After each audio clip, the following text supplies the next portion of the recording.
አንድ ህብረተሰብ የሌላውን ህብረተሰብ ባህል ሲቀበልና ሲጠቀም የራሱን እየተወ ይሄዳል። ይህ የባህል አይነት ምን ይባላል? ሀ መመሳሰል፣ ለ መወራረስ፣ ሐመርሃ ፈጠራ፣ መ ስርጸት።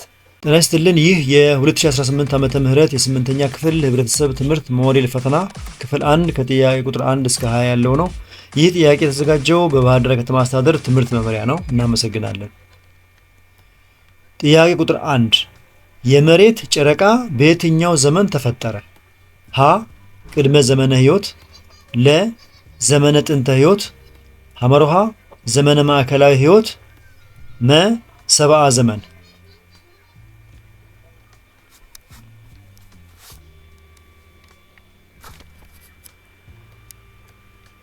ቅድመ ዘመነ ህይወት ካላችሁ ትክክል ነው። መሬትና ብቸኛዋ የተፈጥሮ ሳተላይቷ ወይም ጨረቃ የተፈጠሩት ከ4.5 ቢሊዮን ዓመታት በፊት በቅድመ ዘመነ ህይወት ውስጥ ነው። ይህ ዘመን ምንም አይነት የህይወት አካላት ባልነበሩበት የመሬት ምስረታ መጀመሪያ ወቅት ነው።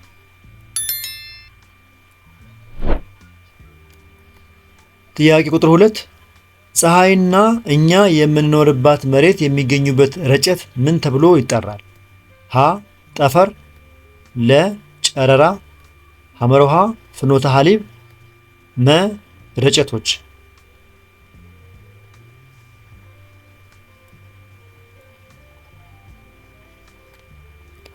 ፍኖተ ሐሊብ ካላችሁ ትክክል ነው። የኛ የፀሐይ ስርዓት የሚገኝበት ግዙፍ የከዋክብት የጋዝና የትቢያ ስብስብ የሆነው ረጨት ፍኖተ ሐሊብ በመባል ይታወቃል።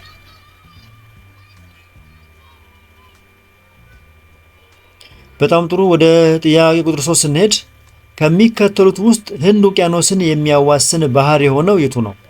ሀ የሜዲትራኒያን ባህር፣ ለ የጃፓን ባህር፣ ሐመርሃ የካሪቢያን ባህር፣ መ ቀይ ባህር።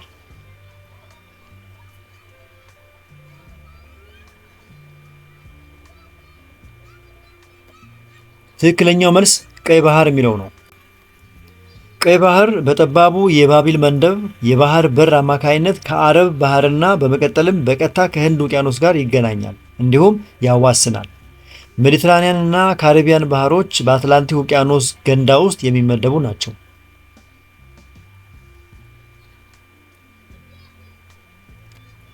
አራተኛ ከሚከተሉት ውስጥ በቅልብሽ አማካይነት ከተፈጠሩት ተራራዎች በትክክል የተዛመደው የቱ ነው? ሀ አልፕስ በሰሜን አሜሪካ፣ ለ አትላስ በሰሜን ምዕራብ አፍሪካ፣ ሐመርሃ ሂማሊያ በደቡብ አሜሪካ፣ መ የኤንደስ ተራራ በአውሮፓ።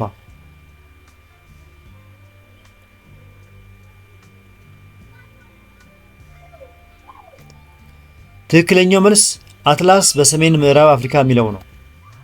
የአትላስ ተራሮች በሰሜን ምዕራብ አፍሪካ ማለትም በሞሮኮ፣ አልጄሪያ እና ቱኒዚያ የሚገኙ በቅልብሽ ወይም በእጥፋት የተፈጠሩ ተራሮች ናቸው። አልፕስ በአውሮፓ፣ ሂማሊያ በኤስያ፣ ኤንድስ ደግሞ በደቡብ አሜሪካ የሚገኙ በመሆናቸው ሌሎቹ አማራጮች ስህተት ናቸው።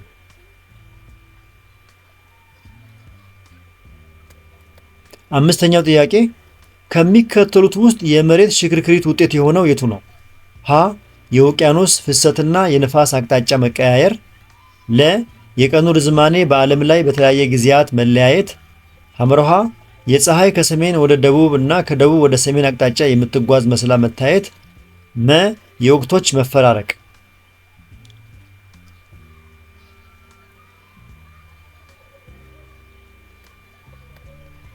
የውቅያኖስ ፍሰትና የንፋስ አቅጣጫ መቀያየር ካላችሁ ትክክል ነው።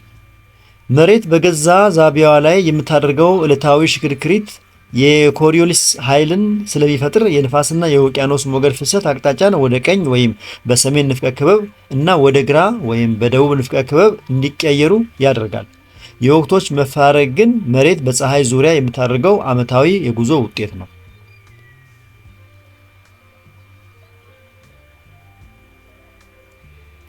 የተከበራችሁ የዚህ ቻናል ተከታታዮች እስካሁን በቀረቡት ጥያቄዎች መልስና ማብራሪያዎች ላይ አስተያየት፣ ጥቆማና ጥያቄ ካላችሁ አስተያየት መስጫው ላይ አስቀምጡ።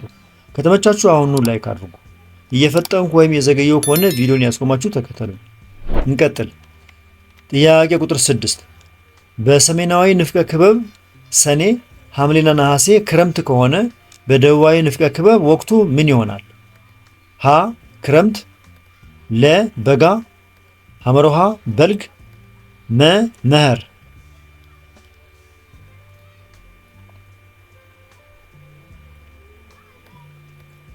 በጋ ካላችሁ ትክክል ነው። የሰሜናዊና የደቡባዊ ንፍቀ ክበብ ወቅቶች የተገላቢጦች ናቸው። መሬት በዛቢያዋ ላይ ያላት ጋደልታ ምክንያት ሰሜናዊ ንፍቀ ክበብ ወደ ፀሐይ ሲያዘነብል ማለትም ሰኔ፣ ሐምሌ፣ ነሐሴ ክረምት ሲሆን በወቅቱ ፀሐይን ርቆ የሚገኘው ደቡባዊ ንፍቀ ክበብ ግን በጋ ይሆናል።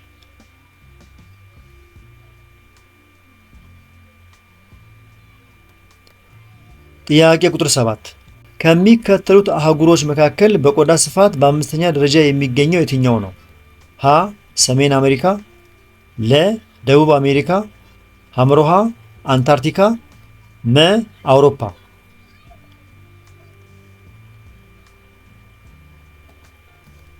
አንታርክቲካ ካላችሁ ትክክል ነው።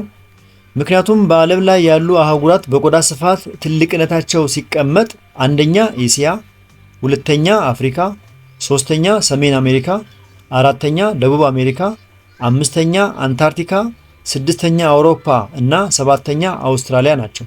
ስለዚህ አምስተኛዋ አንታርክቲካ ናት ማለት ነው።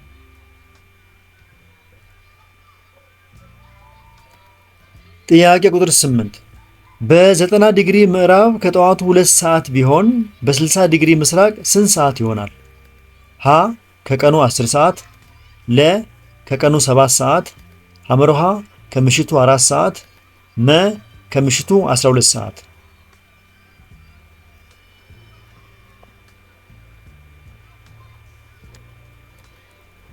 ከቀኑ 10 ሰዓት ካላችሁ ትክክል ነው። ሁለቱ ቦታዎች በተለያየ ንፍቀ ክበብ ማለትም ምዕራብና ምስራቅ ስለሚገኙ የዲግሪ ልዩነታቸውን ለመደመር 90 ሲደመር 60 እኩል ይሆናል 150 ዲግሪ።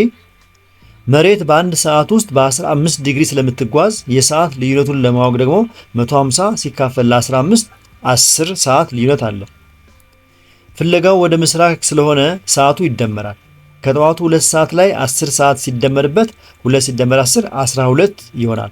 በኢትዮጵያ አቆጣጠር ከቀኑ 10 ሰዓት ሲሆን በፈረንጅ ደግሞ 12 ሰዓት ይሆናል ማለት ነው።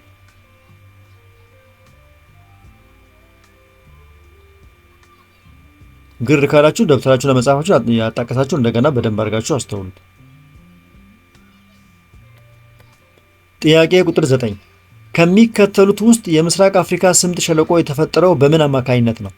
ሀ ቅልብሽ፣ ለ ገሞራዊነት፣ ሐመሮሃ የመሬት መንቀጥቀጥ፣ መ ዝንፈት።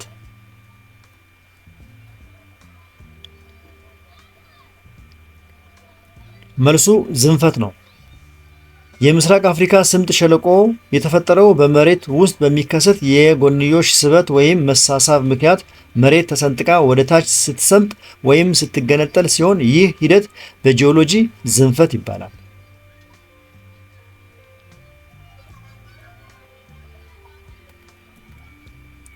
የተከበራችሁ የዚህ ቻናል ተከታታዮች የጥያቄያችን አጋማሽ ደረስን። እስካሁን በቀረቡ ጥያቄዎች መልስና ማብራሪያዎች ላይ አስተያየት፣ ጥያቄና ጥቆማ ካላችሁ አስተያየት መስጫው ላይ አስቀምጡ። ከተመቻችሁ ላይክ አድርጉ። ሌሎቹ እንዲያገኙት ከፈለጋችሁ ሼር አድርጉላቸው። የዚህን ጥያቄ ፒዲኤፍ ከፈለጋችሁ በቴሌግራም ቻናላችን ሃውቲዩብን ጆይን በማድረግ ማግኘት ትችላላችሁ። እየፈጠንኩ ወይም የዘገየው ከሆነ ቪዲዮን ያስቆማችሁ ተከተሉኝ። ወደ ጥያቄ ቁጥር 10 ስንሄድ በዝናብ ውስጥ የሚገኙ ደካማ አሲዶች እንደ ኖራ ድንጋይ ያሉ አለቶችን ያሟሟሉ። ይህ እንቅስቃሴ ምን በመባል ይጠራል? ሀ ውክሰዳ፣ ለ ርስረሳ፣ ሐመሮሃ ከሰላ፣ መ ጉልት ካልሲት።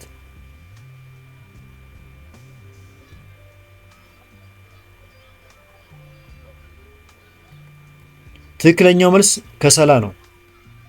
ካርቦን ዳይኦክሳይድ ከውሃ ጋር ሲዋሃድ ካርቦኒክ አሲድ ይፈጥራል። ይህ ደካማ አሲድ የኖራ ድንጋይን የማሟሟት ኬሚካዊ የድንጋይ መሸርሸር ሂደት ከሰላ በመባል ይታወቃል።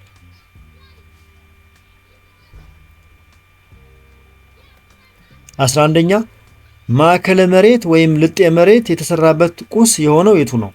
ሀ ኒኬል፣ ለ ማግኔዥየም ኦክሳይድ፣ ሐመሮሃ አሉሚኒየም፣ መ ማግኔዥየም።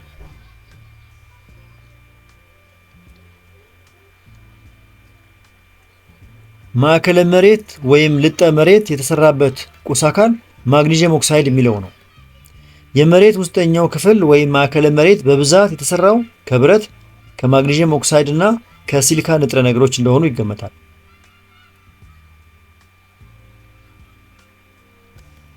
12ኛ ከሚከተሉት ውስጥ ትክክል የሆነው የቱ ነው?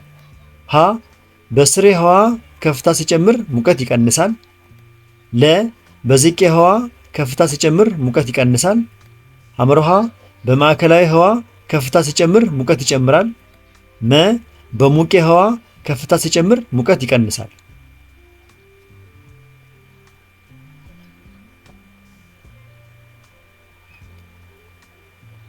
ትክክለኛው መልስ በስሬ ህዋ ከፍታ ሲጨምር ሙቀት ይቀንሳል የሚለው ነው። ስሬ ህዋ እኛ የምንኖርበት የመካነ አየር ዝቅተኛው ንብርብር ሲሆን በዚህ ንብርብር ውስጥ ከፍታ በጨመረ ቁጥር የሙቀት መጠን በየ1000 ሜትር በ6.4 ዲግሪ ሴንቲግሬድ ይቀንሳል።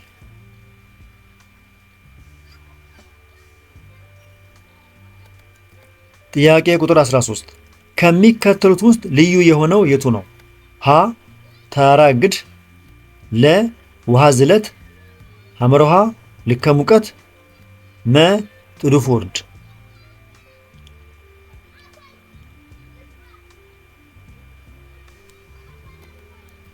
ልዩ የሆነው ተራራ እግድ የሚለው ነው። ልከ ሙቀት፣ ውሃ ዝለትና ጥዱፍ ውርድ የአየር ንብረት ይዘቶች ሲሆኑ ተራራ እግድ ግን የአየር ንብረት ተቆጣጣሪ ውስጥ የሚመደብ ነው።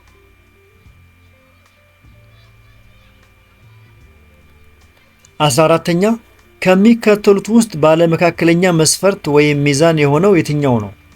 ሀ 1 ለ10,000፣ ለ 1 ለ20,000፣ ሐመርሃ 1 ለ200,000፣ መ 1 ለ1 ሚሊዮን።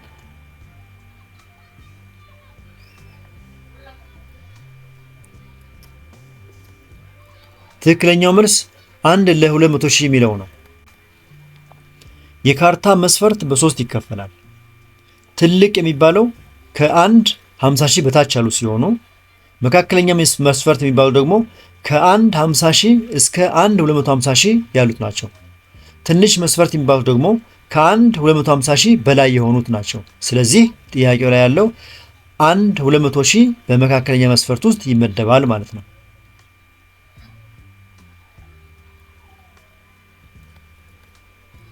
15ኛ አንድ የሬክታንግል ምስል ርዝመቱ 4 ሳንቲሜትር ወርዱ 2 ሳንቲሜትር ቢሆን የካርታው መስፈርት ደግሞ 1 ለ150,000 ቢሆን የመሬት ላይ ስፋት ስንት ይሆናል?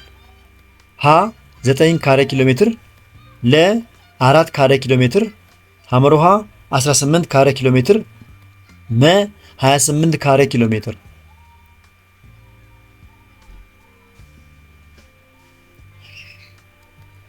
ረጋ ብላችሁ ስታሰሉት ትክክለኛው መልስ 18 ካሬ ኪሎ ሜትር ይሆናል። በመጀመሪያ የካርታውን መስፈርት ወደ ኪሎ ሜትር እንቀይራለን። 150,000 ሳንቲሜትር ወደ ኪሎ ሜትር ሲቀየር 1.5 ኪሎ ሜትር ይሆናል። ምክንያቱም 1 ኪሎ ሜትር 100,000 ሳንቲሜትር ስለሆነ፣ ስለዚህ 1 ሳንቲሜትር እኩል ይሆናል 1.5 ኪሎ ሜትር የመሬት ላይ ርቀትን ይወክላል። የመሬት ላይ ርዝመት 4 ሲባዛ 1.5 እኩል ይሆናል 6 ኪሎ ሜትር ይሆናል። ርዝመቱ 4 ተብሎ ስለተሰጠን።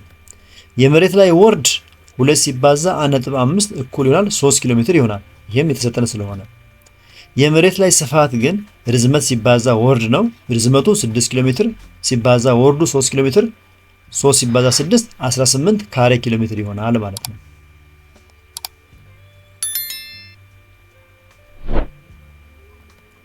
ጥያቄ ቁጥር 16 አንድ ህብረተሰብ የሌላውን ህብረተሰብ ባህል ሲቀበልና ሲጠቀም የራሱን እየተወ ይሄዳል።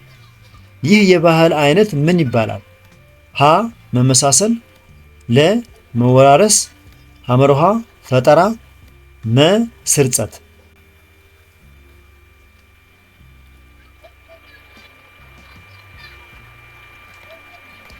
መልሱ መወራረስ ነው።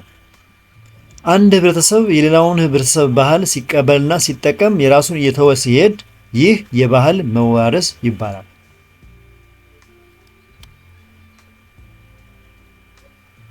ጥያቄ ቁጥር 17 ከሚከተሉት ውስጥ ሶስተኛ ደረጃ ምጣኔ ሀብታዊ እንቅስቃሴ የሆነው የቱ ነው? ሀ ግብርና፣ ለ ንግድ፣ ሐመርሃ ብረታ ብረት ስራ፣ መ የማዕድን ቁፋሮ።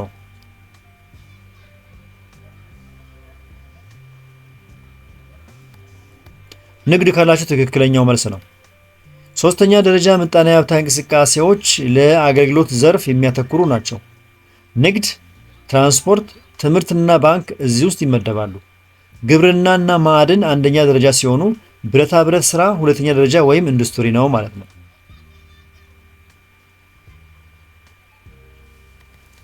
18ኛው ጥያቄ ከሚከተሉት ውስጥ ብዙ ዕቃዎችን በመጫን ወደር የሌለው የመጓጓዣ አይነት የቱ ነው? ሀ የአየር መጓጓዣ፣ ለ የባቡር መጓጓዣ፣ ሐመርሃ የመንገድ መጓጓዣ፣ መ የውሃ መጓጓዣ።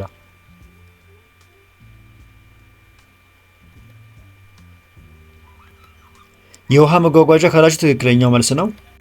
የውሃ ላይ ትራንስፖርት ማለትም መርከቦች እጅግ በጣም ግዙፍና ከባድ የሆኑ ዕቃዎችን በብዛት በረዥም ርቀት በመጫን ረገድ በአነስተኛ ወጪ ወደር የማይገኝለት የመጓጓዣ ዘርፍ ነው።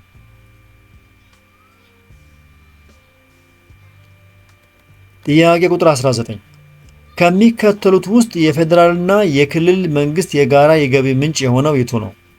ሀ ከመሬት መጠቀሚያዎች የሚሰበሰቡ፣ ለ ከብሔራዊ ሎተሪ የሚሰበሰብ፣ ሐመርሃ ከዓለም አቀፍ ድርጅቶች ተቀጣሪዎች፣ መ ከፍተኛ ማዕድናት ስራዎች ላይ የሚሰበሰብ።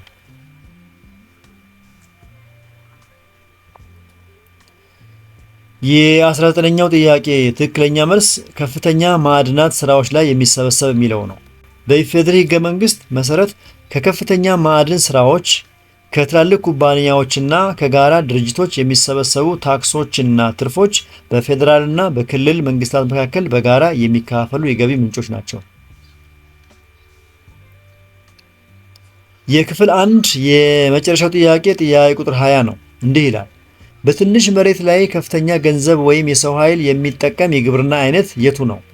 ሀ ጎርፌ ግብርና፣ ለ ድብልቅ ግብርና፣ ሐመርሃ ክብካቤ ግብርና፣ መ መቆያ ግብርና።